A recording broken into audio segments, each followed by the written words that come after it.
Tume imepokea na kuorodhesha jumla ya maeneo 31 yaliyotajwa na mashahidi kuwa ni chanzo cha ghasia za wakati na baada wa uchaguzi mkuu wa Oktoba 25.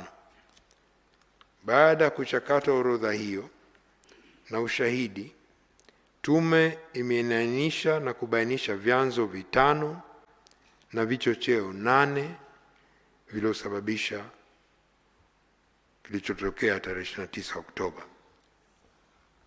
Kwa mujibu wa uchunguzi wa tume, ghasia za wakati na baada ya uchaguzi mkuu zinatokana na changamoto mbalimbali ambazo zimekuwepo katika jamii kwa muda mrefu bila kutatuliwa. Vyanzo hivyo ni pamoja na vifuatavyo. Mosi, yapo masuala ya kisiasa yanamwilisha madai ya katiba mpya, demokrasia katika mfumo wa vyama vingi vya siasa, malalamiko ndani ya vyama vya siasa, madai ya maboresho ya tume huru ya uchaguzi na mfumo mzima wa uchaguzi. Pili, ni masuala ya kijamii yanayojumuisha ugumu wa maisha, ukosefu wa ajira au kukosekana kwa ustawi katika fursa za ajira na za kiuchumi, mazingira ya biashara na uwekezaji yasiyo rafiki, utitiri wa tozo na kodi na mfumo usio rafiki wa utozaji na ukusanyaji. Tatu, ni masuala ya kijamii yanayojumuisha mmomonyoko wa maadili na kushuka kwa uzalendo, kutopatiwa ufumbuzi na majibu stahiki kwa kero katika jamii kama vile rushwa, ubadhirifu wa mali za umma na madai ya utekaji na kupotea kwa watu.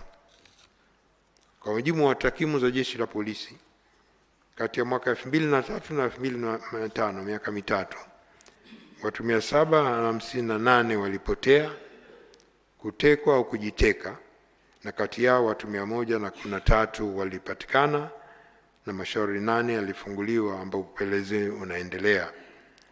Hivyo kwa jumla ya watu 758 waliopotea, kutekwa au kujiteka kwa sababu mbalimbali, watu 445 hawajapatikana.